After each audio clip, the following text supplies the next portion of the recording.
of Education regular meeting on Tuesday, September 11th, 2018 at 7:04 p.m. We'll start with present to speak. No comments at this time. You'll have another opportunity at the end of the meeting, and we always welcome people to come to our meeting and present their thoughts. So, maybe next meeting or later on. Moving on to communications. We actually, you did it again? I know, I stopped. You go. We actually got, and I'm going to be sharing it with you, I didn't share it with you tonight.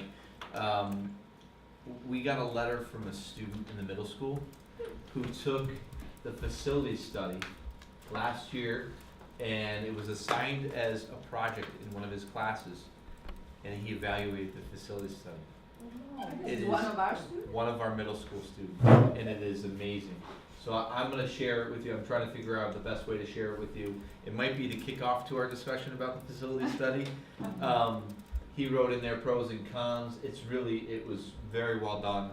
It came in the mail, and I was, what is this? And I called Ken, and he said, I don't know, let me find out. And it was in Mr. Hamilton's class.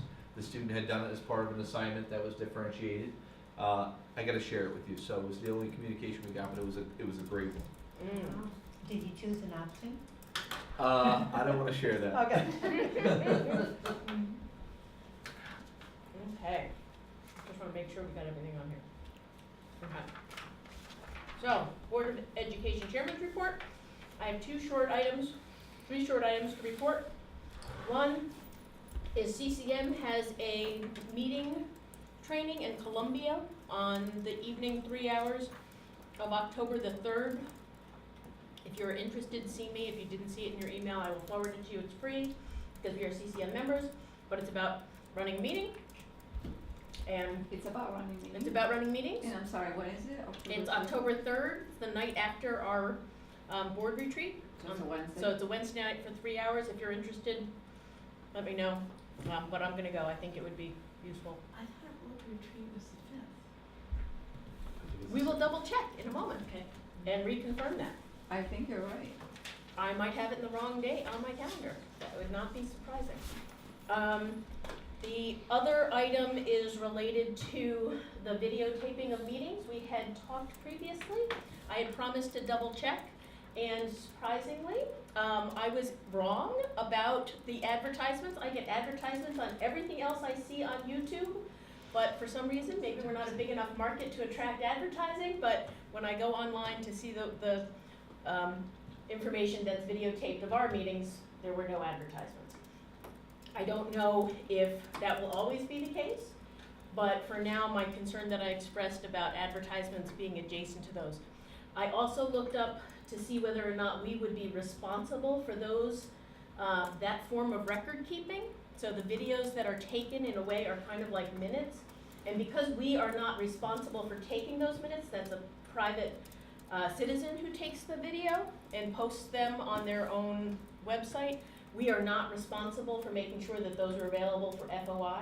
So because we are not responsible for those minutes, nor are they in any way reflecting an advertiser's perspective, I feel perfectly comfortable letting that go as it is, and we do not need to pursue that further about how we would go about taking video minutes of our meetings, with the caveat that should the town ever decide to do that we do that jointly with them. So if anybody's ever seen some of those towns that have, a full array, everybody's got a speaker, so the sound quality is good. Should the town ever go down that road, we would reopen that conversation. But for now, my concerns on further research were all addressed. So I didn't know if anybody else had any other concerns or if you were comfortable just putting that on the table. So what's your suggestion? Just leave it everything as it is? It's Yes. on old business too. Oh, is it? Yeah. I looked. It's on old business.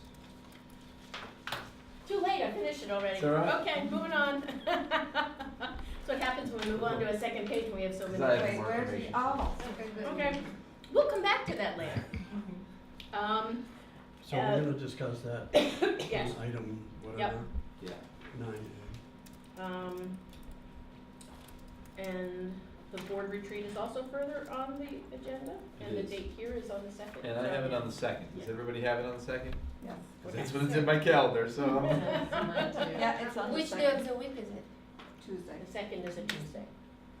Okay. That was it for my reports back. Okay. Superintendent reports. I'm going to skip around from the list that you have there, but I wanted to start with the opening of school. We had a great opening.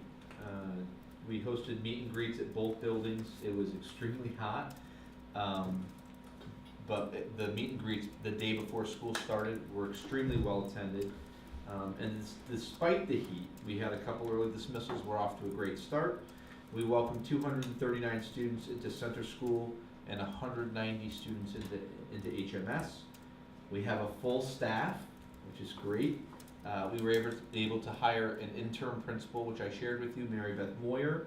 Mrs. Moyer is a retired principal from Coventry, where she retired in 2017, and she retired from the grammar school, and she's getting glowing reviews. Everyone's really happy that she's there. She will be with us until January. We will reopen the search again this fall to find a full-time principal for center school. We hired an 8th grade math teacher and a Spanish teacher, 2 shortage area positions, the Friday before the start of school. They came out of nowhere, so it was great. So we have a full staff. We were down to the wire, but we have a full staff.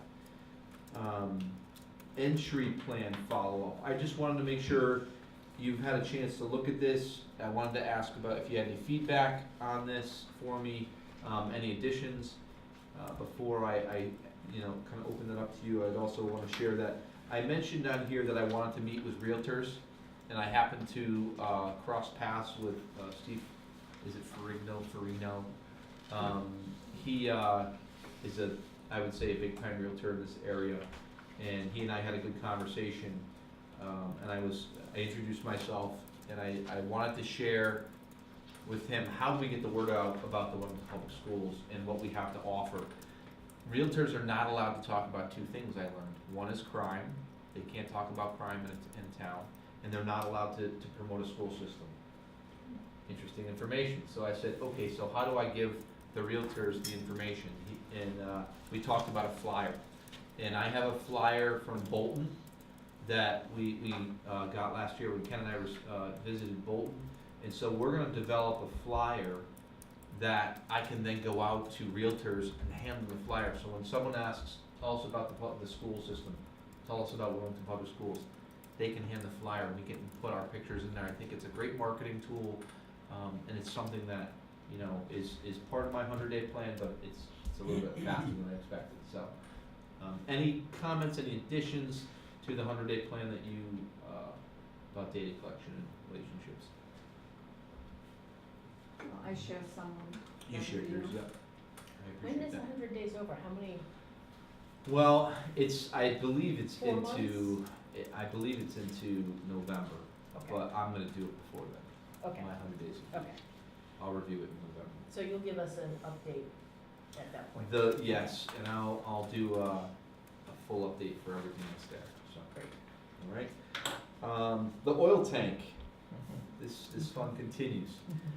So we had a meeting today at the state level to gain approval. We're hoping that we have approval in the next 24 hours. The meeting went well, all of our documentation is, there was a couple very minor changes that were needed from the engineer and the architect, but they will be in. We are in the process of investigating a different timeline. I spoke to the group that is off the state bid list that we were gonna have do this, is booked through December already. They don't have any openings in their schedule.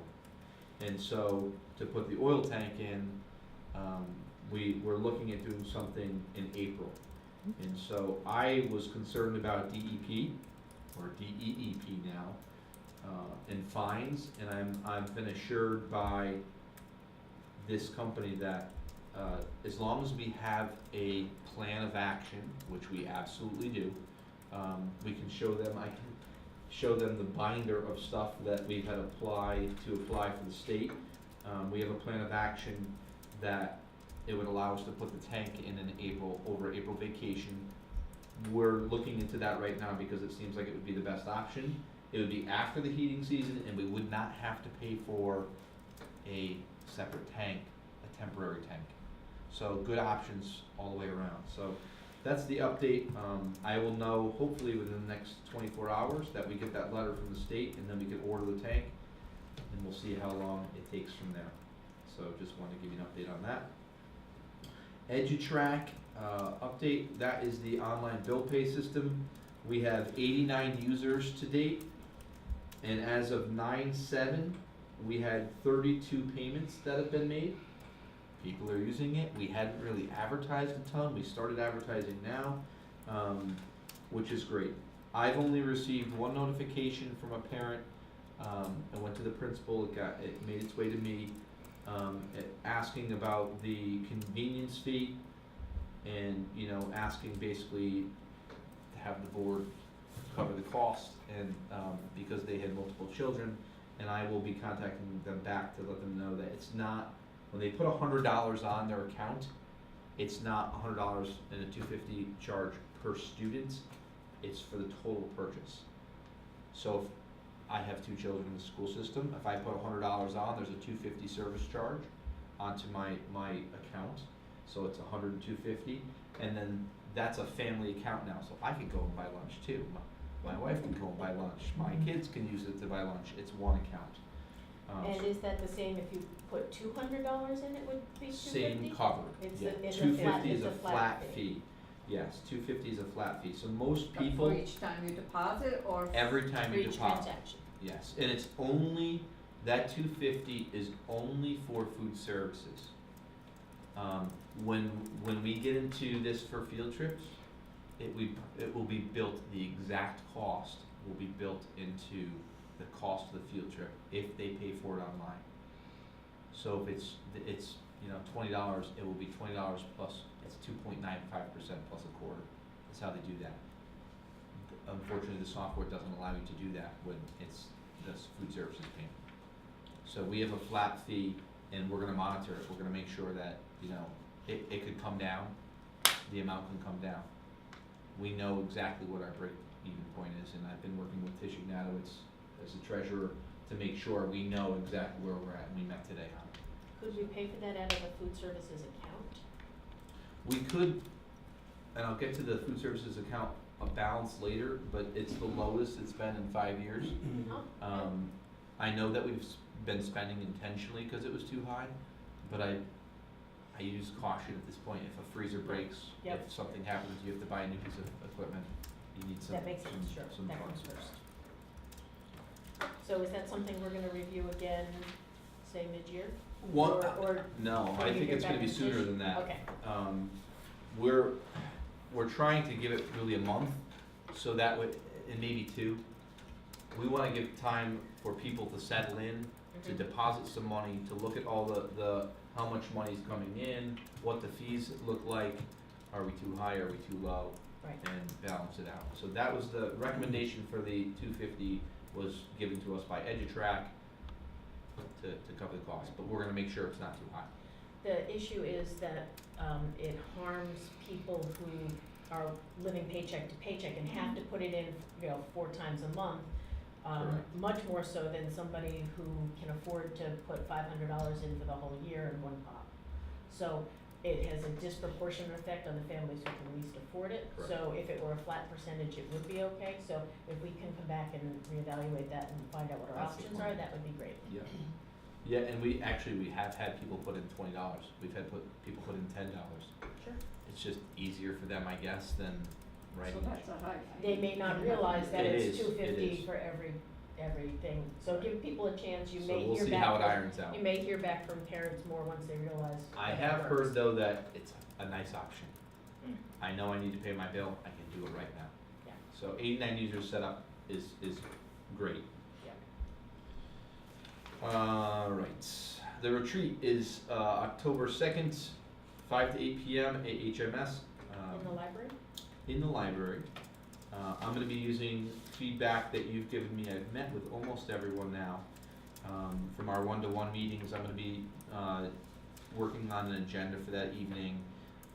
Our attorney Craig Muser or Christini will be there as well for a period, for a variety of things, and we'll develop the agenda based upon what our needs are.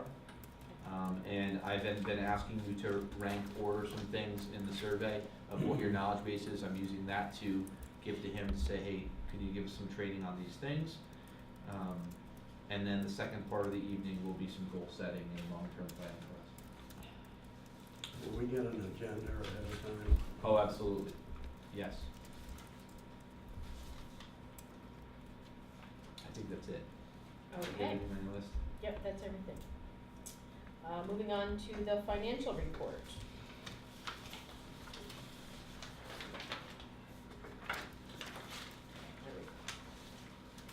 It's also called the budget summary at the top of the sheet.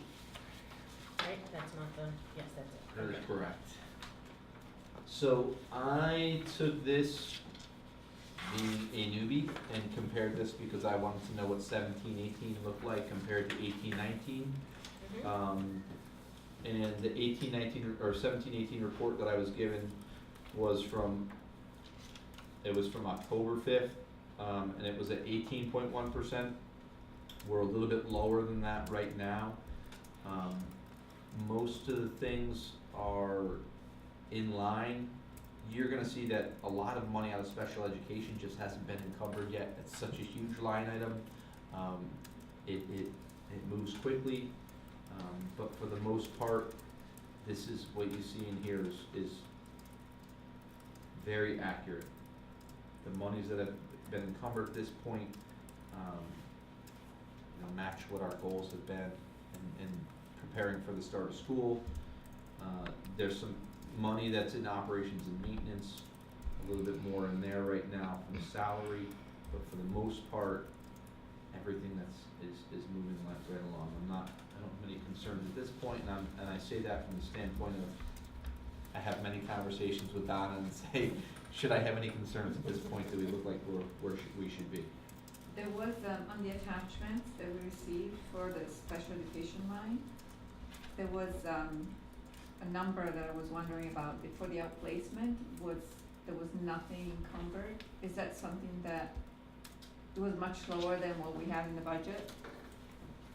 Are you looking at line 3, special education or related services on? Yes, the this thing piece? I got online, it had different sheets behind it. Oh, so it was additional background. Itemized, every program. We weren't Okay. supposed to get that? I don't know.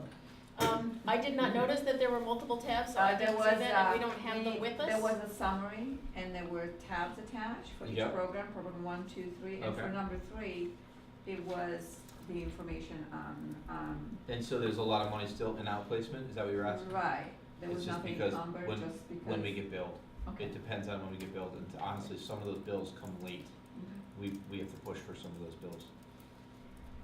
So it doesn't get encumbered right away. I didn't realize that much though. I didn't either, learned something new, thanks. Anything else on the financial report? Moving on to committee reports. The policy committee met again today to look at our policies. Is that on the agenda further It is. elsewhere? The business. It is further down, so, we will report on that under new business. But there's nothing else to report other than what's already on the agenda. So, moving on to number 8, new business, approval of the minutes from August 14th, 2018. Do I have a motion? So moved. Thank you, Herb. A second? I'll second. Thank you, Ann. Questions, concerns? Okay, seeing none, all those in favor of the motion to approve the minutes from August 14th signify by saying aye.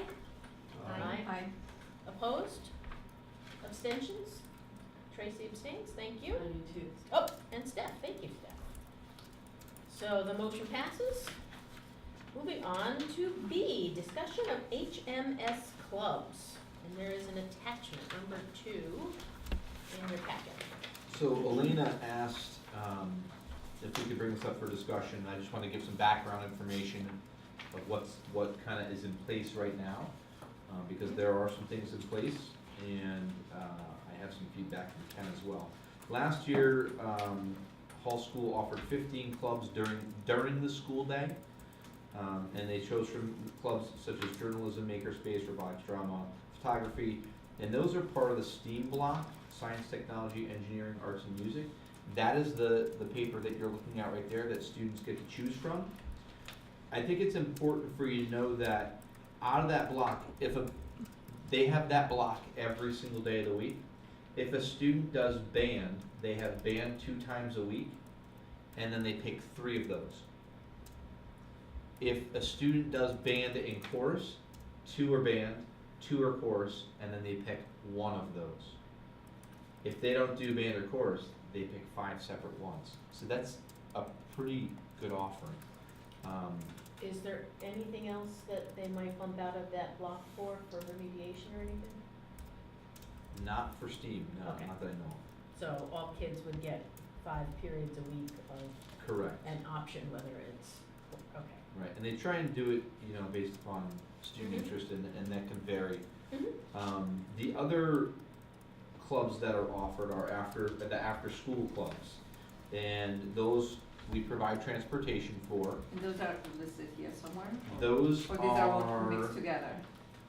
The next sheet, there's another. is there, Right. that second page there where it says Oh, this studio after-school production? Yeah. Clubs, yeah. Yep, and so basically what happens is a survey goes out to the staff, and they are asked if they have any interest in putting on a club, what it would be, and then that is then offered to the students. So some of the clubs they've had in the past, crocheting, studio production and gaming. It's 12 weeks in the spring, and they had 60 students last year participate in those after-school clubs. By in the spring, do you mean starting in January after the holiday? It's varied a little bit. Okay. It's 12 weeks, it's varied a little bit. It's 1 day per week, it's been Thursdays. Mhm. Fall options are minimal. There's not a lot of options right now for students for clubs in the fall, unless you're playing sports. And we do pay a stipend to staff to run these clubs, the after-school clubs.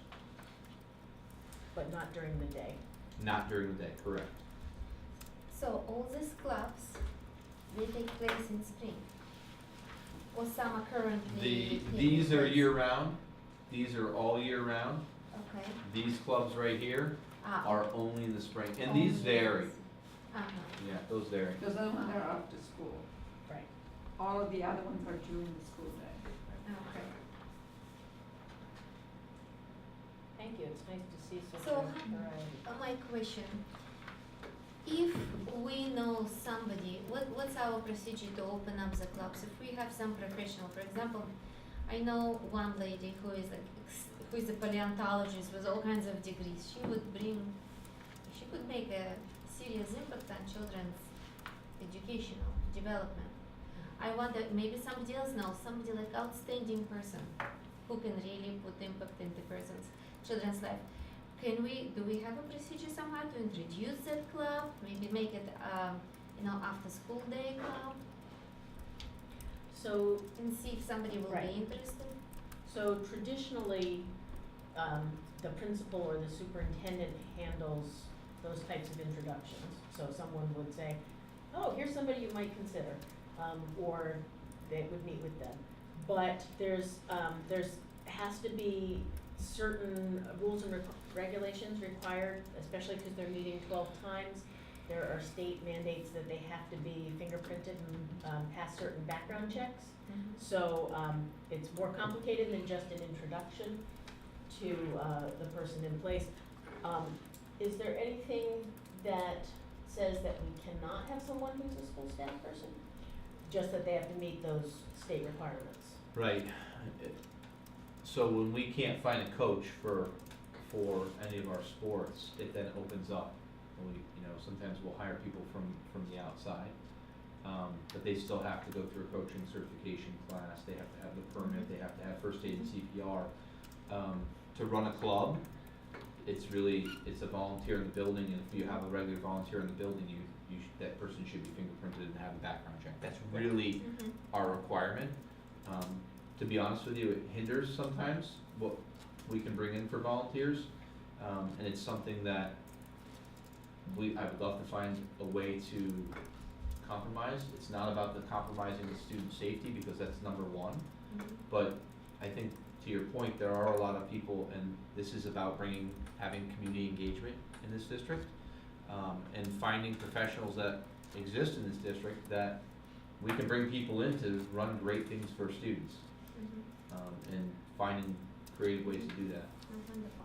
And why I asked about clubs is during our, you remember, in January when we had those budget meetings, one lady stood up and she was very angry, and she said that we do not have any clubs. Which we used to have clubs. That's why I said, oh, we don't have clubs. So this is a very impressive list. And especially if it we- were in January when we were doing the budget, there aren't clubs in the fall, so she might not have known what was coming if she was new to the district.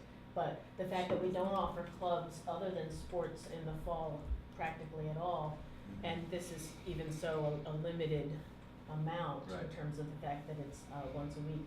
I would love to have more feedback from parents and students about what kids are doing after school.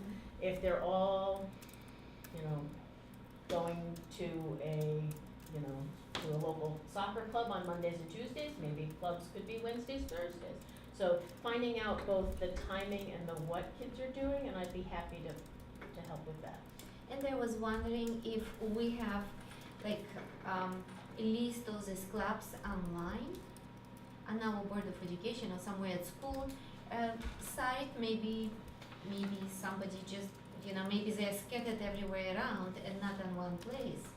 If parents can just look up, like if they have just list and say, hey, my dear child, how about if you will, what do you want to choose this year? Would you like to They think all about get it? that list. Or they all have it? All parents get that Okay. list, because when the students make their choices off of that letter right Okay. there. Okay. And then we have our own town that does activities for young people. Right. Well, as the Board of Education's representative to the Youth Commission here in town, Jenny Arpin has something, I would be happy to work with a subcommittee of people who wanna look at this in more detail. So if you'd be willing, and if anybody else would be interested, both to assess needs and get a broader sense of timing and interest. You had said paleontology, if that's something that a lot of kids are interested in, but that would, give us one information. If nobody checked that as an interest, that would be something different. So I think we really have to hear from parents and also from the students. So maybe if the committee could get together and talk some more about that. It was just an example, Yeah. so Okay. there are many more talented people who could. Well, it's make not them- something we have enough information about to make any decisions from here, Yeah, so yeah. I'd be happy to create a subcommittee if you're interested. This is wonderful, so. It is, and I talked about promoting Willington. Yeah. This is something, when you get that letter, that should be something we promote. And I wasn't thinking about website to share people like to pick the clubs, but I was thinking about posting those things to say, look at the amazing things that you can pick from if you come to this town. If you are scheduling, you get to pick one of the, 5 things off that list. That's pretty good, so. Is Thank the Nutmeg Club, is that a partnership with the library or with the public library? Or is that's the one where they discuss Nutmeg Award winners? I mean, they read It's, and- I'm assuming that, and I don't know who runs each of these items, I'm sorry, but what I'll say is that the Nutmeg Award-winning books, that's probably what they're going to go and choose from and have book talks on. They used to have them at the library before we did this schedule, so I don't know if they still also have that in addition to what happens at school, if they still continued that, but you're right. Years ago, that was something that the library did, but we didn't have this schedule with this level of clubs at that point, so I don't know if it's continued. That's a good question. So if anybody sees it at the library, let us know. There's a budgetary piece to this too, with clubs, with transportation and with, the cost to cover a club, to pay someone, one of our staff members, it's a contractual rate. That's something to think about come budget season. There's a pocket of money that's in there, but if you as a board are saying, hey, we wanna provide, based upon your assessment, if you wanted to provide more clubs for students, we have to make sure we budget for that. just something to think about. Who would be interested in serving on that committee? I would love it. Elena? Okay. Anyone else like to join Elena and I? Steph? Okay. So the three of us will talk and So report Phil, back to we you. have 100% participation in the clubs, is that what you're saying? During, in the STEAM club, the one in your left hand, yes. Yeah. The one in your right hand, the single page, 60 students. 60 If students. they're involved in either the play or the baseball, of course, Correct. yeah. Yeah. Oh, I'm sorry, just quick question. Cursive writing, it's, it has to be a club now? We don't teach it like every day? Yes, that is correct. I teach my children. That is correct. And do people really sign up for that? The historians who want to be able to read original documents, yes, that's no longer taught as part of the curriculum. Learn for right Oh, to my name. kids don't hear that. Okay, next on the agenda is the food services review. And there's an Okay. attachment that goes with that as well. Yes, so there's two things on for food services tonight, and this first thing is about the review that occurred in March. So, the food services is a separate entity under the Board of Education's oversight, okay? They served 57,977 meals last year. So, by school, they served 4,465 breakfasts at HMS, 7,299 breakfasts at Center School, for a total of 11,764. That's a pretty good number. And then lunch at HMS, they served 23,856. And at Center School, they served 22,357. For a total of 46,213 lunches. So when you think about the impact of the food services, and you look at those numbers, it's pretty significant. I got a breakdown, I didn't share the breakdown with you, meals by month. I think our breakfast program took off. It started a little slow in August last year. In just through the months, I mean, there were, in the month of May, the highest month of was May for both schools, 778 breakfasts in Hall, and there were 1,011 breakfasts sold at Center in 1 month. That's a lot of breakfast. So, I wanted to give you that background information about the number of meals. So the state requires that districts go through a child nutrition program administrative review every 3 years. In March last year, I sat in with Wendy, and we had a representative from the Connecticut State Department of Education, and we also had a member of the U.S. Department of Agriculture.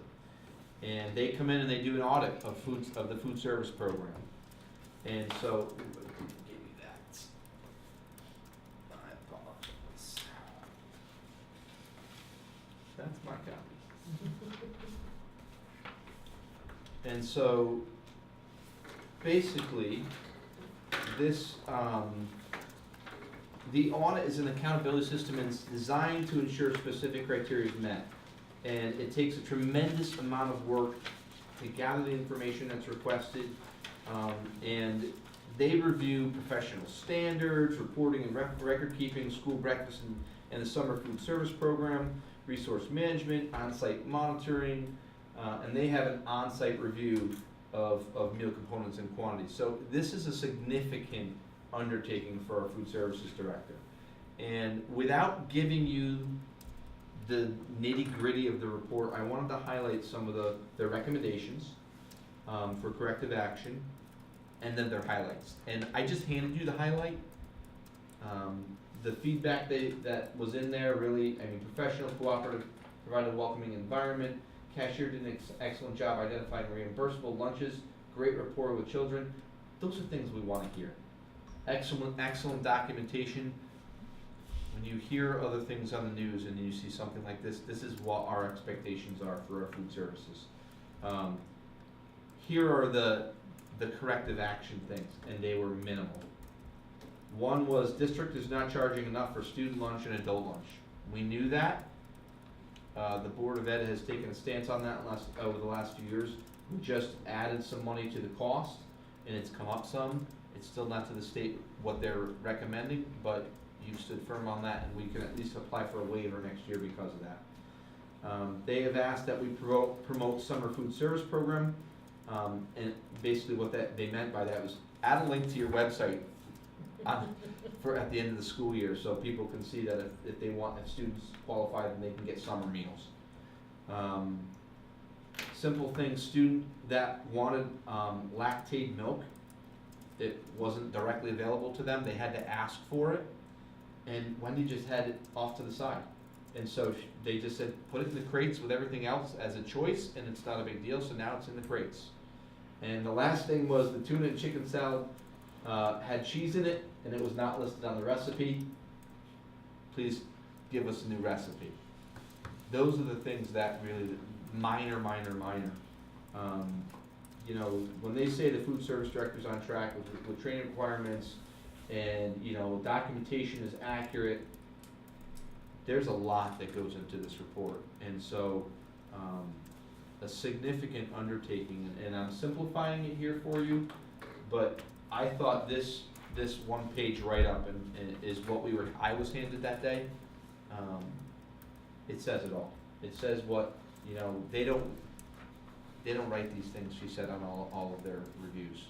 She was really impressed with all the work that Wendy had done on her team, and you know, that all the documentation was there. They basically say, hey, show me this, I wanna see this date and time, show me your, you know, and she could pull it out and hand it to them, and it was accurate. So that's really what you want. So kudos to Wendy for that. I only think this is going to get better.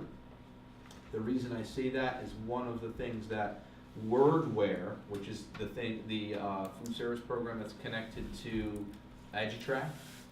Wordware is our new point of sale program, and if you haven't seen it yet, Wendy has entered all the menu data, so the parents can see all the menu data now. You can go in and see, you know, any of the nutritional value.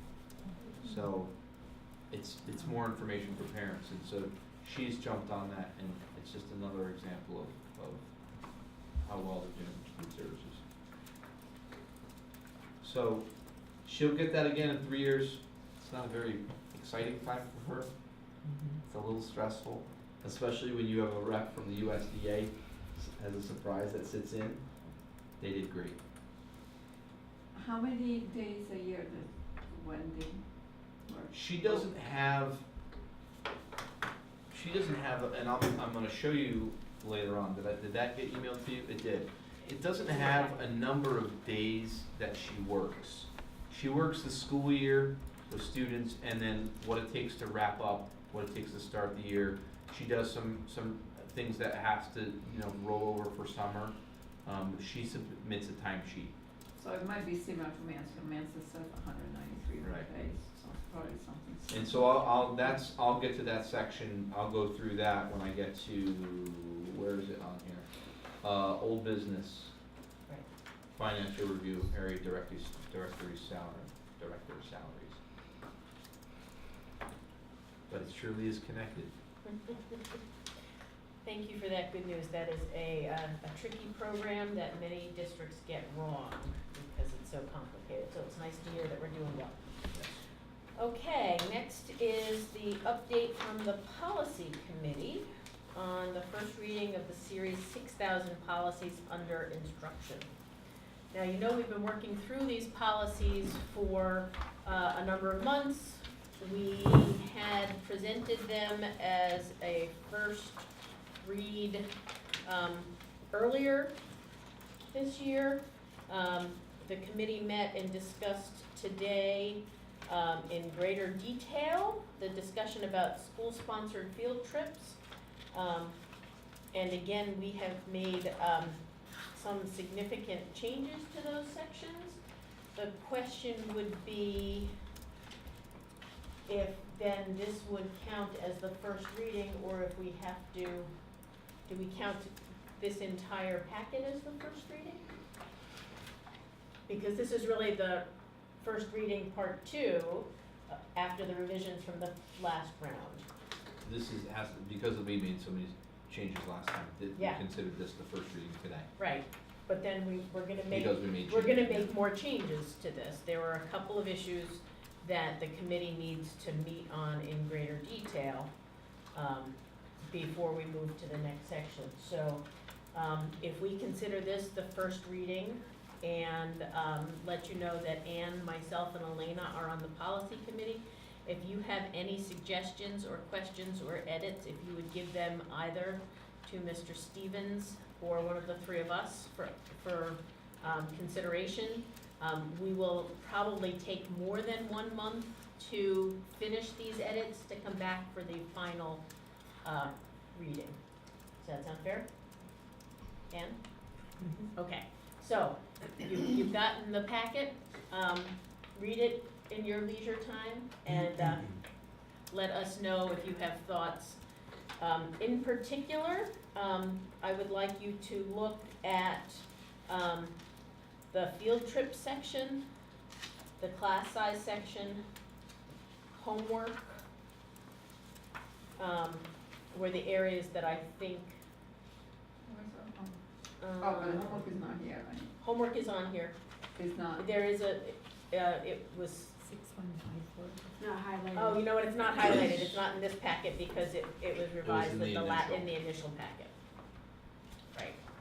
So the ones that are in red are included in this Now, are packet. any of these online now? Everything is online, So but if- not the draft, not the edits, so the So if I want, existing because I don't policies. have it anymore, the homework. Okay. Mm-hmm. So if you wanted me to look at the homework, Just I didn't really. Email Brenda. How about I ask Brenda to email out homework to everyone? Would that be Sounds fair? good. Can you Yeah. do that? Okay. What was the third one you mentioned? The field It's a trips, Field trip homework. you know what, don't read this field trips, we will send you another version of field Okay. trips, because we made a number of changes, and I just would like to get your input. There were one or two pieces that we thought might have some additional input on, so field trips, homework, Alright. and class size. I thought you said a third category, no? Field trip, homework, and class size. Oh, Field trip. I'll have her send you the newest field trip. Right. Class size. Right. I'll have her do that, you don't have to email it. Okay, thank you. Also, Mr. Stevens, could you have class size to the revised? Yes, Okay, that the would be newest helpful. one Yeah. is what will be sent. Okay, very good, Great. Does thank that you. work for you? Excellent, thank you. So, we'll keep working, so keep reading it for fun and leisure and let us know what your edits are. Okay, moving on to 8E, Medicaid reimbursement. All right, this is an interesting one. So, I'm gonna give you some background on this, because I know this is new to me, and I think it's new to the board simply because it was imposed on us last year. Basically, there's a reimbursement to the district for students that have an IEP or are covered under a 504 if they receive related services. Examples include occupational therapy, physical therapy, speech and language services, right?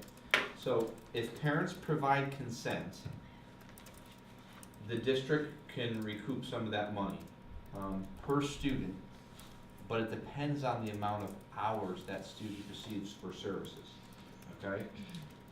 To do that though, we have to abide by really specific parameters, and we are responsible for extensive documentation to do this, all right? And so, and you have to do it for all students that are Medicaid eligible, all right? Even if a parent doesn't consent, you have to keep your documentation. You're required to.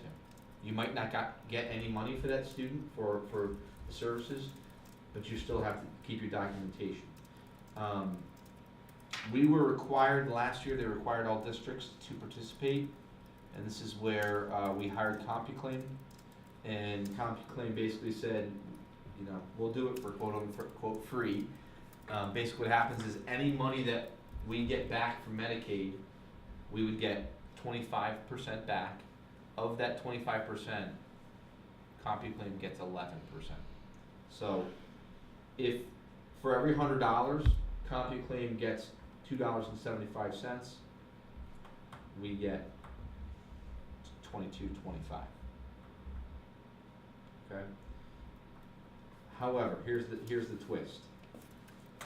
They changed the legislation again, and now they're allowing districts that are under 1,000 students the opportunity to opt out if they want. And the reason for that is because of the extensive documentation, the significant number of hours it takes to, complete the work. And so to apply for the waiver, I talked to our CompuClaim rep. You have to complete a cost-benefit analysis.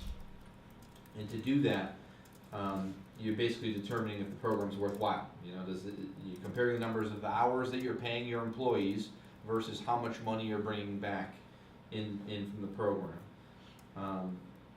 I've talked to the Pupil Services Director, I've talked to staff members that are inputting the data. I will be meeting with a couple superintendents on Thursday to talk about this. We received a check, brace yourselves, for $337 from April to June of last year. I will tell you that we worked well beyond the number of hours for that amount of money. After talking to the CompuClaim representative, I'm not sure we have enough data at this point in time though, because we've only done this since April, to be able to say we need to apply for the waiver.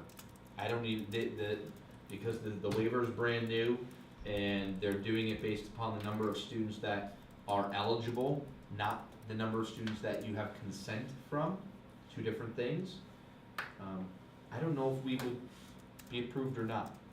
So I don't know that we should abandon our participation, but it seems if we're only gonna get $1,400 a year and it's gonna take our employees over 100 hours of work,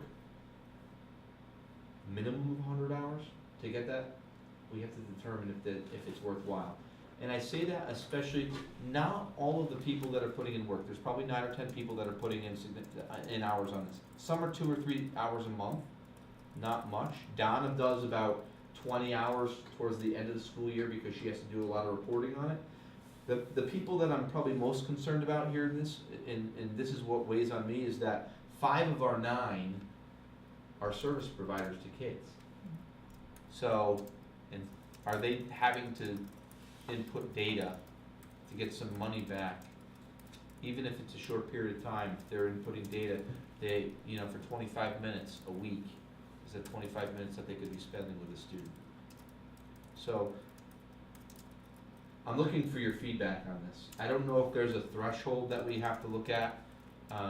This is brand new. I'm gonna get some more information from other area superintendents. I did a really rough run of the numbers. And, I did the $337, whatever our check was there. If we're gonna get $1,400 a year, we are probably spending close to $5,000 in staff hours if I break it down to an hourly basis. I have a question about the program. You said we only have data from April to June, so what was happening before that? It's when everything kicked into effect. Once everyone got into it, it's when they started everything up. So before that, did you get any reimbursement from Medicaid? None. So this is brand new this year. Every district, I believe, or we used to, I don't know if it was every district, Willington used to participate in this. It was paper. I was told it was a nightmare because it was just reams and reams of paper of data and time. And now that it's electronic, I'm hoping that some of the hours will go down because it's new. So so the electronic part started in April? Yeah. So I'm not sure, so it's not a new program. We always. It's not a new program. It's a new requirement that you must use. So- And there was a time period that we did not participate at all. So in April this year, 2018, it became a requirement. But now they're backtracking, now they're saying, well, if you're a small district, you can ask for a waiver. They realize that the amount of staff hours it takes, you know, if you're a small district, and they're targeting small districts here, they're saying, we realize that it is an extensive amount of work, and you're probably not gonna get the money back. If you can build it into your staff hours and it's reasonable, it's money that you didn't have before, even if it's $300, it's $300 we didn't have before. Yeah, but if they use half And- an hour a week, that's a lot of time. Which is why I for a bring it to teacher. you to say, I don't wanna make that decision, you have to weigh in to say, you know what, our max that we could bring in, I think, is about $16,000. If every kid, And you need their student that we had, permission. the and their parent. parent signed permission. Talking to Kathy Blackwood, who's our rep for CompuClaim, one of the flaws that they saw across many districts was that they were asking for consent, but there was no spot to check no. So they being whoever this is that, you know, state agency is running this, the government agency, saying, well, how do we know that you really tried to get, you know, parents to consent? Well, now they've added a no box. So if you decide to continue this for a year to see what your real numbers look like, staff is trained, some money will come in, they will spend a lot of time on it. You'll be able to evaluate at that point, you know what, maybe this just doesn't make sense. Maybe it's something we should do. And also, if you have of your, you know, 35 students, whatever it is, 20 parents check no. 15 students, that's, you know, all you have, maybe that's not worth your while. How many students is it? Is it 35? It's 35 right now that are eligible. Is that data, can that data be used for anything else, or is it just to be submitted to Medicaid for this purpose? I mean, would the teachers be working with that data anyway, or is No. this just Medicaid data? It's really for them. It's Okay. about services, and they're, you know, they're logging in, they're inputting simple things. It's just their way to track. There's also snapshots in time that they do, and it's really interesting because they do snapshots in time for various people, and they'll basically say, we wanna know, on this date, you need to verify what this person was doing. And it's a silly thing. You know, we had a counselor that had been working with a student and you know, one of our administrative assistants had to verify on his calendar that that's what he was doing. It's a checkbox.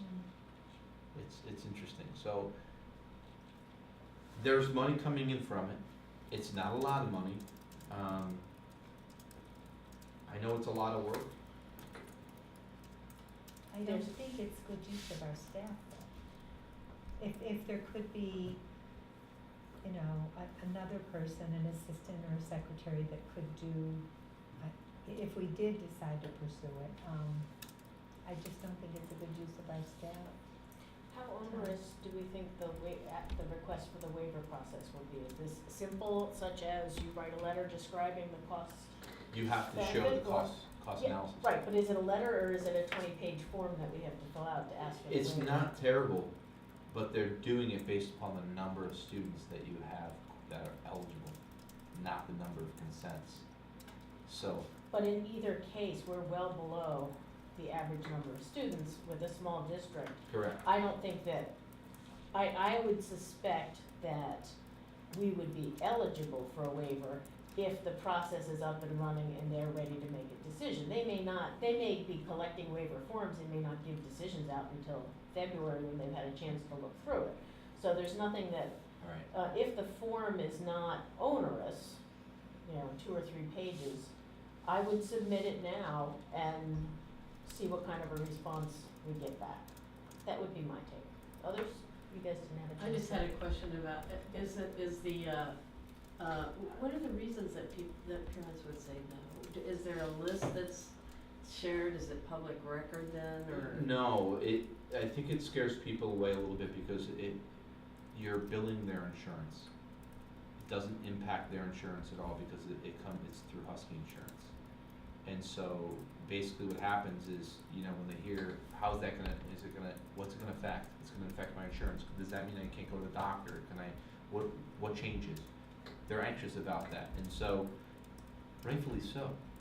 You wanna make sure everything with your insurance, and so, you know, Kathy shared some strategies, and I know that Holly's a master of this, of working with families, and our staff are masters of working with families to help them understand really what this looks like. And I've talked to one of our staff members who was in another district. I asked her about her prior district, and she said sometimes you just have to sit down with people and walk through it, and it takes time. But it's nerve-wracking. It's you know, the school system's gonna be able to build my insurance. One of the pros was, when people understand that you're applying the money, you know, she said a perk was when districts said that we're gonna apply the money back to the special education program, then people were more likely to do it. And so there's a couple things, and you know, I don't know the full extent of what has been tried so far, but I know Holly shared with me, when this went away years ago, Holly said there was a problem getting consents. It's a problem to get a lot of consent from parents, Yeah. to get For forms anything. back for anything. And I will, So it's a lot of follow-up, and Mhm. this is, it's time consuming. it is time consuming, and one of the things that's interesting that's on this, with all my 1,000 notes on it here, when you're doing the cost benefit analysis, it has a line that says, new district employed staff, implying that you may have had to hire someone to do this. If you get a district, and some of the bigger districts, you know, where you're getting 98% participation because someone is knocking on doors and explaining it and taking time, they're gonna make their money back and then some. They're gonna get a pretty good, you know, chunk of change, but In a big district, sure. in a big district, and which is why they said districts under 1,000 can apply for the waiver. I think we definitely should try to apply for the waiver. That's my opinion.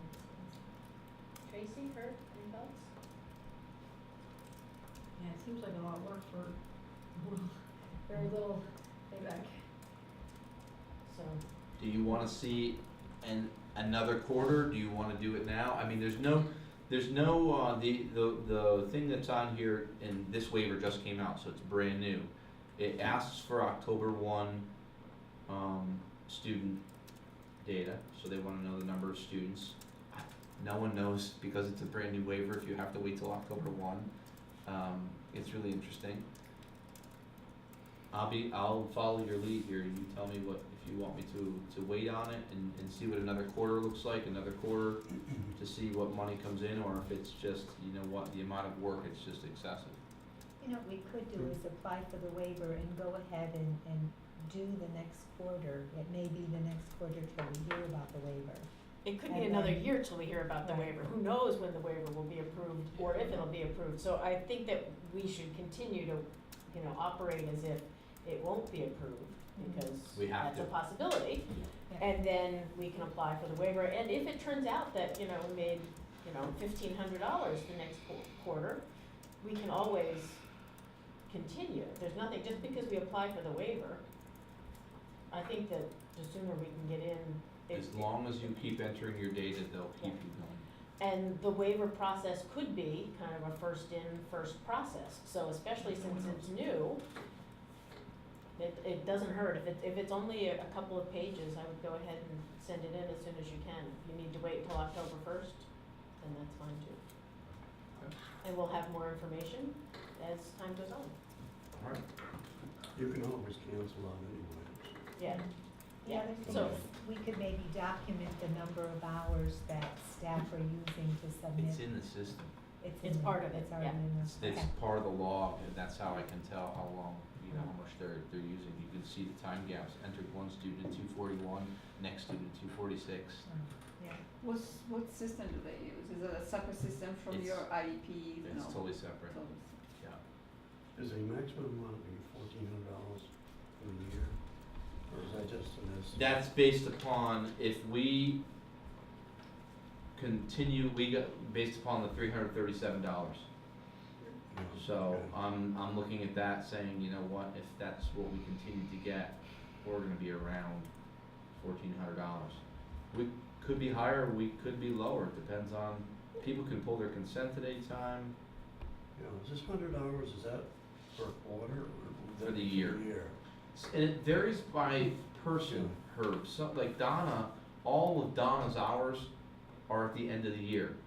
But when Donna spends 20 hours on something, and you figure out Donna's hourly rate, it's a lot of money. The people where they're doing it on a regular basis are the direct providers, speech and language. So the middle school and the elementary school, the social worker, occupational therapist, physical therapist. So we're spending more money on wages than we're getting back from the program. That's, You said 5,000 So versus that- 1,400? Even if the program broke even, if it was taking time away from services that kids need, I might argue against it, even if it was breaking even. And it sounds like we're not gonna come close to breaking even, so I would go ahead and start on the waiver, and we can do a further analysis once the waiver comes back and we know for sure, one way or the other. If you think there's a chance that, doing the waiver this early, because it's before October first, for example, might not be complete, you know, then wait until you have enough information to complete it. We don't, you know, we're not gonna micromanage when you do it, but, you know, do we need to vote on that? You wanna vote on that? I don't think so. Just do it. But even so, we're taking, as you mentioned, highly valued staff and putting them on this program. It doesn't seem like it balances out to me. really. Mhm. Yeah, it may take years off their lives. It's not so tedious. Yeah, staff Doing turnover, data- even one data one entry. staff It is. turnover, the cost of that It is. alone. It's harder than, Yeah. and I mean, they're professionals, Mm. but the bottom line is if I can have a staff member see a student for an extra 25 minutes or That's- complete data, Yeah. there's no question what we want And to that's do. what they're in this job Now, for. if there was a way to collect the data and pass it on to, you know, someone at the data entry level, you know what I It- mean? Yeah, To- that's almost to- twice the amount of work you'd have to They collect have it their and then own give it to somebody login, they else. have their times, they have to write updates on Okay. student Yeah. goals. They It's- have to be the it's person to really- do that. yeah. Okay, They're gonna spend that time, they're gonna spend the time to put the data in. okay. Okay, I think we're all in agreement, so let's move on to the next item on the agenda. Approval of the administrator's contract for 2019-2020. So we talked about this last time, after our meeting and our negotiations talk, and this was connected to the MOU. The administrator's contract, they've agreed to 2% increase, a 1-year contract, no changes. So basically, the MOU that you agreed to, which had the changes in ranges and number of days, that's all in this contract, and it's basically a 2% increase, that's all it is. No other language. Great. So we need to vote on that. Do I have a motion from the floor before we go into further discussion? Can we discuss it or? Let's have a motion and then we'll discuss it, unless you have questions about whether or not we, or do you have concerns about whether or not we should even, No, I just Okay. have a concern about the length of the contract, that's all. okay, so. Most contracts that I've seen, you know, it's for 2 years, 3 years, some for 4 years. 1 year is an exception, and there must be a reason for that. There is, Mhm. it's really simple. Everybody negotiated this year. And All three union all contracts three happened unions, at the same time. and we're trying to break that trend. And the fact that, number one, I left that union, I was the president of that union. Number two, we don't have an elementary principal full-time right now. We'd like to have a consistent crew be able to negotiate for their own group. And so, with the hiring of a new elementary principal come January 1, and then, you know, establish people in there from, at that point in time, then they can negotiate next year.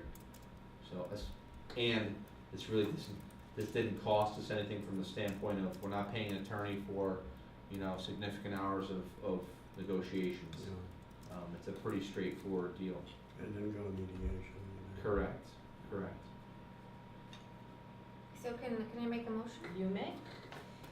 So I'm making a motion to approve as an administrator's contract 2019-2020.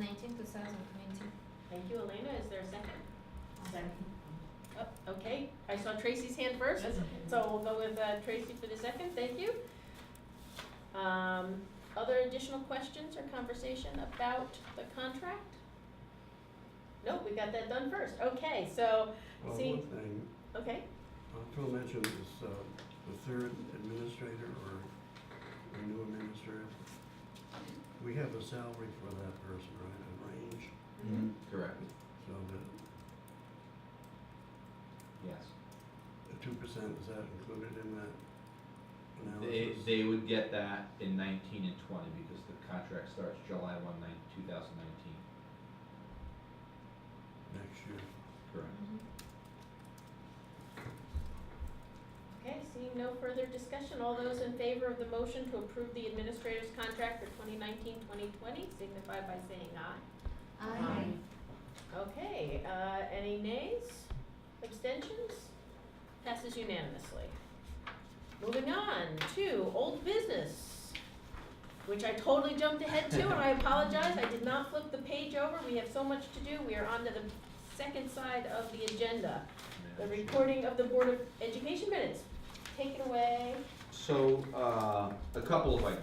There's a couple points here. So number one was there was people were asking to have our board minutes, these recordings online via Google. It is done. Brenda and I have cracked the case. The recordings are on now. So they're on our website. If someone wants to listen to our meetings, On the WPS. on our Board of Ed website, under minutes, there's a new section. Brenda knows how to do it now. You don't have to have a Google account to do it. You can just click on it and it'll play. We tested it with people that did not have Google accounts. Where did you find it? The business office apparently doesn't have Google accounts, and it worked. So that's number one. So Question, sorry. yes. For that particular, can you skip it? Or, You because can before you could not skip it. It's a right? slide bar, it slide. should, it might take a couple minutes to load the time, but you can move the slide bar for sure. So what is the board's, address on that? Is that the, Willington Public School?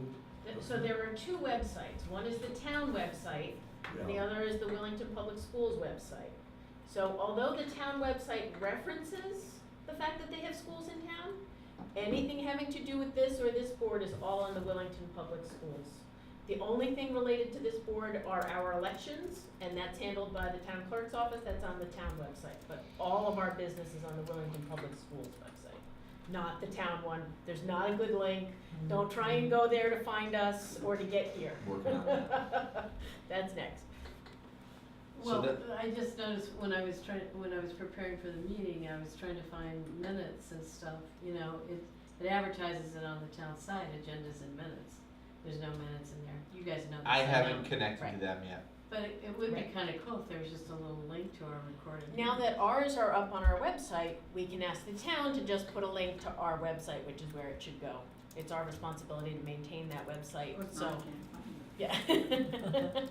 So, now that our business is taken care of, we can just put a link. It shouldn't be posted in both places, it's not their responsibility to post it, but, you know, like it is for all the rest of the town offices and town Right. commissions that are there, but they could just have go to the Willington Public Schools to see their minutes, click, and So go to, what is our directly to website now? www.willingtonpublicschools.org, or is it something else? Honestly. Because there are several. No. We're gonna do Over it, the we're gonna years, do a we're- quick check. Over the years, we've had a number of them, but you talk about the meeting and so forth, but I've been on the board for many years, and I have to search through I get it eventually, but, Right, The new one is correct. It's WillingtonPublicSchools.org. right. And there If is you a Google section, it, the other ones are hidden now. there's a section is it for the board of, Yeah. www.willingtonpublicschools.org? Mhm. yes. And there's a section specifically for the Board of Education, so you can look for the Board of Education. Okay. I'll call Brenda. Okay, Now, I'm not sure if we also checked on phones in different formats. Often things on the phones are a little harder to find, they're buried in agendas, but. well, the agenda wasn't on that today, then, was it? 'Cause I No, searched it wasn't through- on. I went town. somewhere else to get the agenda. On the town one? Your agenda wasn't in your email? Was it No, on it's the- in our email. It's but in our not on- email. Not on the Oh. town. for Was it- joint What, was it on the meeting. schools? I didn't go to- website? I See, didn't- that's the problem, it looks like our minutes should be on the town website and instead it's blank. In reality, the only place our minutes and our agendas should have to be posted is on our website. So our website can be linked to from the town, but it doesn't make sense to post them in two places when we can just put a link and they can come back and then they won't ever have to change the link on the town website. So now that our piece is taken care of, the next thing to take care of is to make sure that the town website is correct. But that's not ours to control, so we can put in a request and we'll do so. Okay, sorry.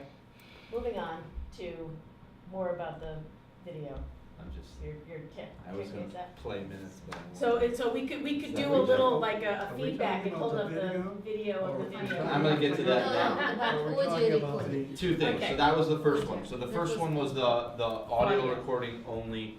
It is loaded on, I know it's loaded on, I didn't test it on a phone. Yeah, I can't find it, But it's, if you go under menu, you can definitely find it, cause I just clicked on that. Okay, So Okay. when we record now, cause so this we is done, take, we have this two is done forms of, privately here. we have Oh, let me two, finish, Okay. please.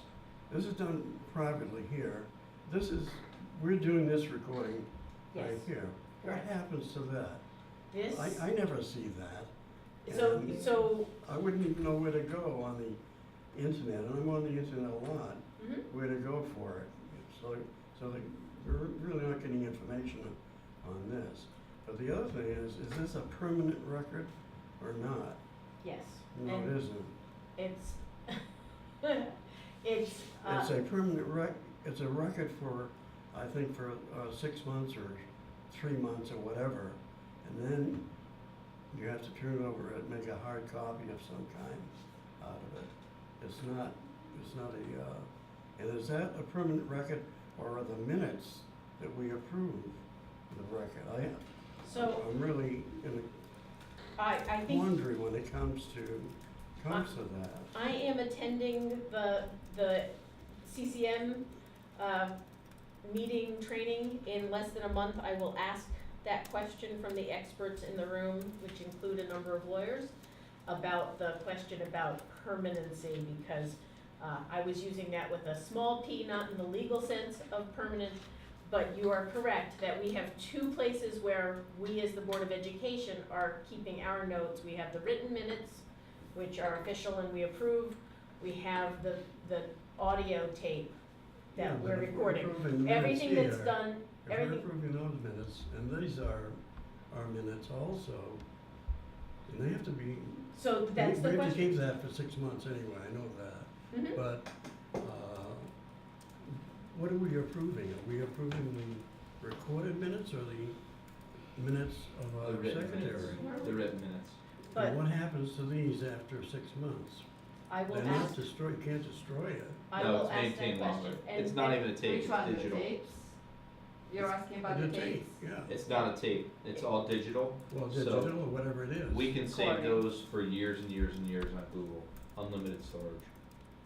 So all of any of the old recordings that we had are on Google. So if someone says, if someone asks us for one of those recordings, just like if you go upstairs and say, hey, I want the minutes and I want the written minutes and I want the recording, because there's always more than happens that is what is in the minutes. And you can hear people speak in the recording. So it's definitely there. You can listen to it as an addition. And the last question, does it go online unedited? So nobody edits, That's just unedited. as it is? Wonderful. As it is. So and- nothing on that is deleted then? It's No. permanent? Tomorrow morning, Brenda will take that, she'll plug it into her computer and she'll download it into Google Drive. And Google Drive has any of our recordings that she's done from that, they're on there. It's on your computer or where is it? It lives in the sky, it lives in the cloud. The clouds. Yeah, summer. and so now that's what when someone clicks that, if they go to our agendas and minutes now, which was what I was just looking at, if there's a digital recording, and Mike's shaking his head because I think he's seen it, Yeah. now you can see, it'll say audio recording, and you can click on it and listen to the meeting. Now, and to answer your question about what this video recording goes, Well, that's on Mhm. YouTube. You would have to go on YouTube and find Willington Board of Education. No, it No, goes- because it's No, not a that's- Board of Education that's been document, done it's right not now. our That has information. nothing to do with us. Right, Really. So I know, but it's, there are multiple Willingtons, you can't just search for Willington and find that site first, because there are other Willingtons in the world, including one that does a lot of game videos. No, but I So- think isn't it people called need to Willington know. Board of Education Wellington video? Town meeting.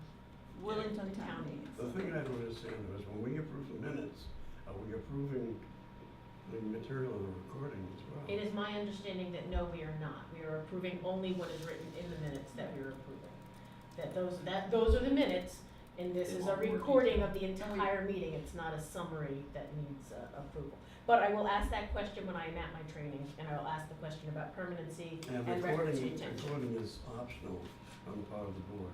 Correct. Yeah, it just cannot be prohibited. Hmm? So we have a right to video record, but we don't have to. Right, but But nobody can this stop. audio recording is optional as well. As the board, we've chosen to do the audio recording, but we are not required to do the audio Yeah. recording. The only time that there would not be an audio recording is if I mess up and press the wrong button. Generally, it's been good, it's pretty idiot-proof, but I cannot guarantee technology or human error should something bad happen, which is why I pressed that once at the beginning of the meeting and don't touch it again. When the So meeting apart is, from that, that's our. when the meeting is over, you give that to Phil, right? Right, when the meeting's over, I press stop, I turn the power off, and Okay, End that's it. all I wanted. okay. I will ask those questions though at my meeting, because I think records retention and what our requirements are for Freedom of Information Act requests. So for example, if someone asks for minutes, we might make a photocopy of that. But in order to give someone a digital recording, if they don't have internet access, we don't have thumb drives just handing them out at $10 a pop with the recording on there. So having some more information about what our requirements are for that would be good. So, Talk about YouTube now. okay, on to the next part of this. So, you just asked about the YouTube recordings, and the question about ads came up, and I was interested because I wanted to go back and look at, is it worthwhile for the board, and this is your data, you can figure this out whichever way you want. Is it worth the board looking into using the middle school equipment or paying someone to record your meetings? I went back to their YouTube site that they're posting, and the months of February, March, April, May, June, July, and August are where there are meetings on YouTube. And sometimes they're in 3 parts because of the size of the file. In February, part 1 was viewed by 27 people. It had 27 views, I shouldn't say people, because the same person could have clicked in there 3 times. Part 2 had 61 views. March, 38, no part 2. April, 11, no part 2. May, 16, no part 2. June, 12, part 2, 7, part 3, 4. July, we had some fireworks in July with the principal leaving. Part 1 was 178, part 2 is 26. August, part 1, 29, part 2, 12. This is the data that I took, and I didn't write the date on here, I had it. It was sometime last week, I went in just to look at the stats to see how many people were viewing the videos on YouTube. If somebody, I could find it, if somebody wanted to find the meetings, you know, they're there, Am I correct, you also did not see any ads? no ads. Okay. I never saw any. I usually watch the Board of Selectmen ones, because I don't go to those, and there are no ads. I think it's that there aren't enough people watching it to have anybody pay for ads I'm not to be sure. on their site. Ooh, okay. Not sure. Siri has something to say about that. I pressed my finger on Is my. that for Board of Ed? Yeah, just the Okay. Board of Ed. Yeah, and the outliers, if you look at the range of something like that, you're supposed to eliminate the high, eliminate the low. So I'm eliminating the 11 in April, and I'm gonna eliminate the 178 in July. And I have a feeling I know why July was pretty high. But I think it's all worth it, so people know what's going on in our town, and when there is a need, it's available for everybody to see, so it's important That's to not the have it. question, I don't think, Elaine. I think the question is, should the Board of Education be looking at paying someone to record our meetings? Or should we just continue recording digitally with just the sound? I think that's the question. That's why I went to look at the statistics. I think 174, just that number, just that meeting, which was important meeting for this town, it was video recording, it was it means people, when it gets hard, people of this town keep their watch over it. I think it's a great, we should respect 178, especially people watching it. Yeah. I think that, the question of whether or not we should videotape our meetings is also in part tied to the budget. At this point, this is not something we budgeted for in the current year. If we're gonna do this, we have to do it right and maintain them in a way, because there are legal requirements to any, minutes or recordings that we make. So I will ask some additional questions at this meeting next month to find out what our requirements are in terms of what we have, especially because if we are relying on a private citizen who does that, are there any repercussions then of not doing it ourselves? Such as, there's no guarantee that the private citizen who runs that YouTube isn't going to, move to Tahiti where it's warm and avoid the winters and stop doing them. Or edit it, or any number of things. Not that we think. Not that we think that you would, but, because they're not town minutes, we're not responsible for those, we have no control over those. But if we're relying on those, it gets a little fuzzier, if we're not doing our own and we're relying on somebody else's. So I just wanna, make sure that we're covering all our bases and collecting all of the information, and if it's something that we do want to do, then we should include it in the budget for next year, and, do it right, talk to the town and do it right, Also wanna do it. so, and other pieces, so, So is this a trend, Phil, now, where boards are videotaping and Oh, yeah. using? A lot of towns, audio? like Vernon is a much bigger town than Willington, they don't do They don't videotape do it? any. Yeah.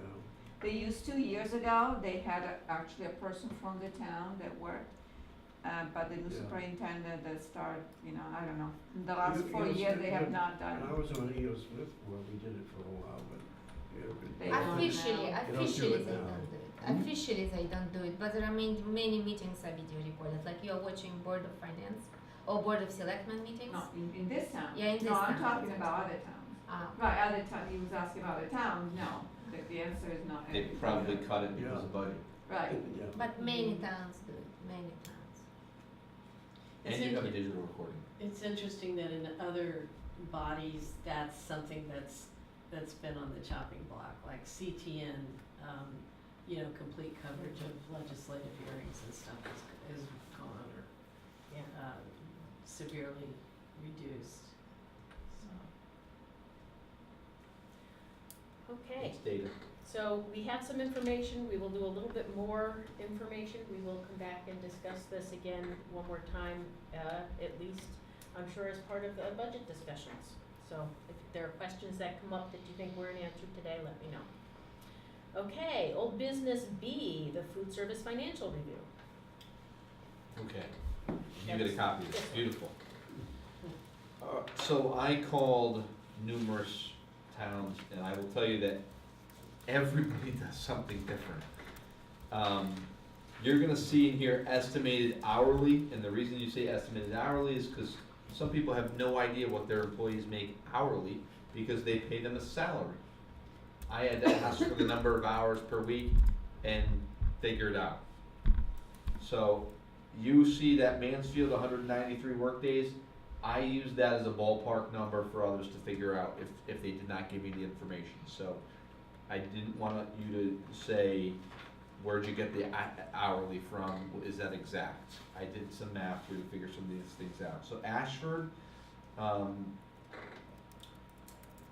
that person gets a $6,000 stipend, that's an additional payment, which makes that estimated hourly obviously is much different, because there's an additional 303 hours.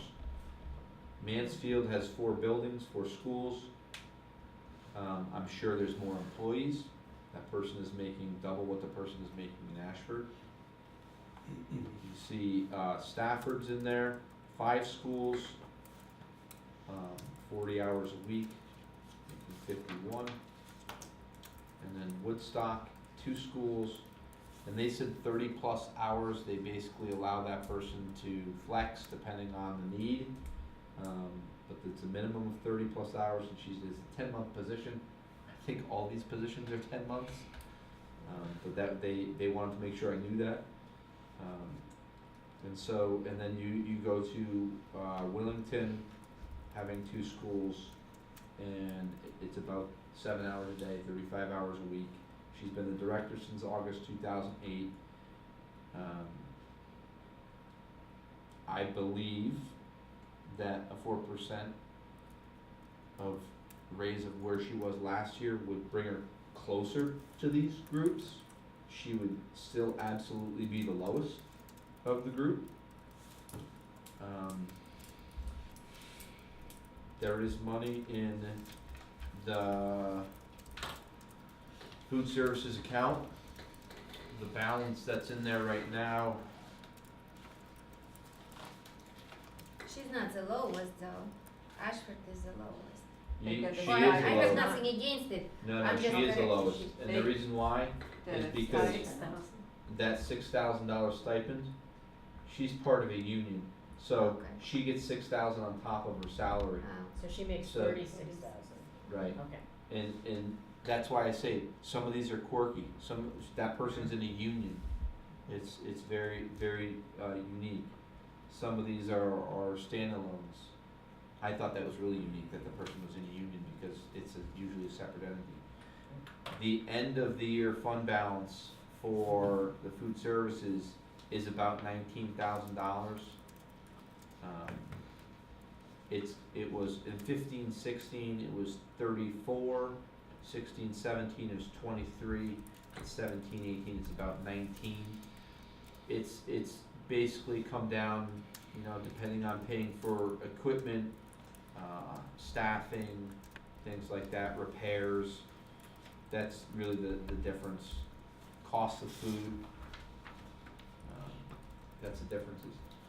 You can afford a 4% increase, and the others would look at a 2% increase. Your total there would be under $3,000 for that group.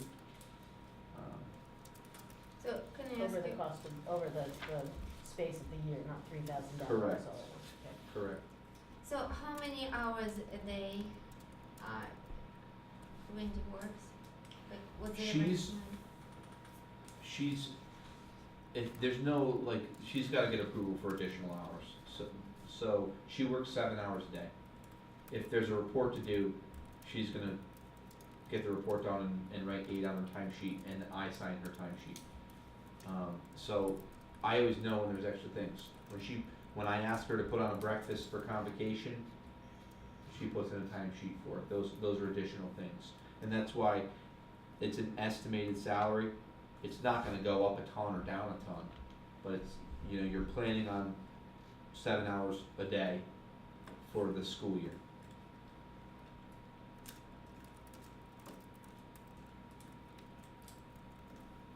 Has there, just for reference, been an increase over, when was the last time you increased your That's a good salary? question.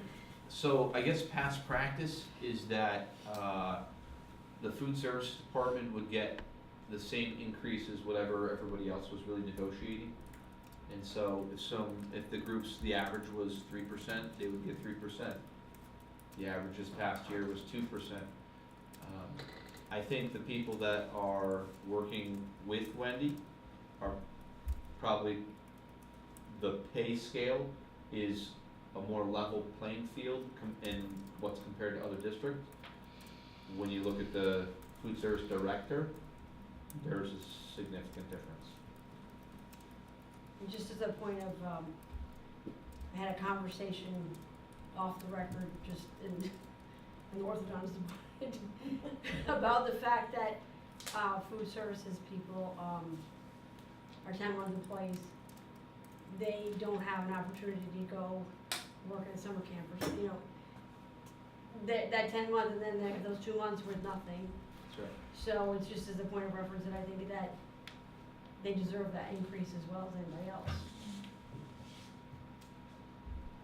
I think we might wanna visit this again next year to see if we can make Wendy more competitive to her peers. I mean, I think this is great for this year, But to continue to to look at it over continue time. to, yeah, to. Especially the low report we just got from. I Yeah. also, I would When was the also, last time we gave her, increase? Last year, Last year. she's gotten the Good. same increase, the entire food services staff has gotten the same increase as everybody else. I think last year was 3%. Yeah. And so again, whatever everybody's getting for their contracts, whatever they're negotiating, I think they felt that, you know, that's and I don't even think it came to the board, to be honest with you. I think the superintendent has just done this. But I think it's important for you to know, and I think it's important to recognize that, you know, they're an important group of people. And so whatever people have negotiated, they've gotten a similar amount. And to be honest with you, there's somebody in the pool that makes minimum wage. So, I mean, depending on their experience and the number of years they've served here, they've gotten raises. I think it's worth noting So this that, increase will bring her up probably 25, Right on the nose. 50 Right on the nose, 25. an hour. Yep. it's worth noting, she would be, very, very difficult to replace even at the, increased level. Because it's more complicated job than you would get it, and she knows it. But, that's. I think too, I like two things about the timing, and one is that it's her 10th year. Mhm. And so it seems like it's a great time for a step-up raise. And then the other one is this 3-year rigorous process she's just successfully steered them through. you know, next year too, if we do revisit this, I'd like to make sure that the other, employees are also competitive I with went through other and I towns. matched. Oh, they are, okay, thank you. It's the food service director that position was way on. You know, I don't know Thank you. anywhere where employees are getting 4% really. You know, you look at different towns and so forth, and that's what we're doing here, Yep. you know. Except And the this other isn't really a cost. Other employees are probably getting 1% or 2%, you know. Is there any way we could, get to that in a, start off with, say, 2% for the first half of the year, another 2% on top of that the second half of the year? I think you'd save maybe $500 to put it out that long, and I think that in reality, if we were gonna, this isn't a cost of living increase that you're requesting, you're asking for a salary adjustment based on exceptional service, years of service, and job responsibilities comparison to other districts, so I this think is, the so I comparison think. to other districts I is could- really. Right, could so, do so that. we're not, so wrong. we're really not talking about a cost of living Yeah. of what's fair based on I could do inflation, that, but correct? if someone in the town gets wind of this and hears about this, they're gonna come to me and say, 4%? Well, So- you could consider it like But- just adjustment of the salary, not just like adjustment. Right, it's The not, other thing, it's Herb, not a is raise, we're, it's the the town, I adjustment. wanna make sure you know, the town is not paying for this. Yeah, I know, It's a separate account that's paid Exactly. for out of that food services Yeah. account. And we're already charging well below what the state thinks we should charge for school lunch, and it's Wendy's frugality and ability to stretch the dollar that has allowed us to continue to charge lower than market rates to all of the parents and families in the district. So in reality, the fact that she's so good at her job saves families money across the town. I mean, you can make a case for why we want to keep her in this position and keep her happy. So are you seeking to vote on it now, or it's just? We don't have a motion on the table. I would welcome one if someone would like to make I'll one. make the like to- motion. Oh, go ahead. Your turn. No, Is no, that go okay? ahead, Stephanie. I would like to move that we, increase Wendy's salary as suggested by the superintendent to 4%. Do you want to say anything about the other employees as well? Do you want to do that in one? Do you need a I guess the question is do you need a motion for that? No, No, okay, so, thank you. Do I have a second for that motion? I second. Elena? Okay. Other questions, comments, concerns? Yeah, I'd like to have her title in the motion.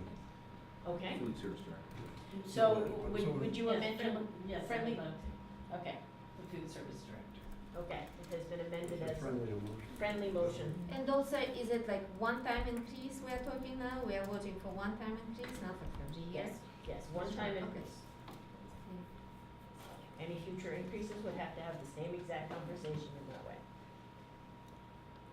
Okay, seeing no further discussion, all those in favor of the motion to increase the food service director's salary by 4% to $25 an hour signify by saying aye. Aye. Any opposed? Abstentions? Motion passes unanimously. Okay, and now we get to the best part of the meeting, present to speak. Is there anyone in the audience who'd be present to speak? Please? You've been here so long, Mike. Sure, I'll say something. Mike Choi, teacher at Hall Memorial School. I want to put on my teacher hat now, not my union rep hat, so that you guys all know. I want to give two kind of big kudos for HMS. One is to Katie Richland, who has done a tremendous amount of work over the summertime to help support the beginning of the new school year.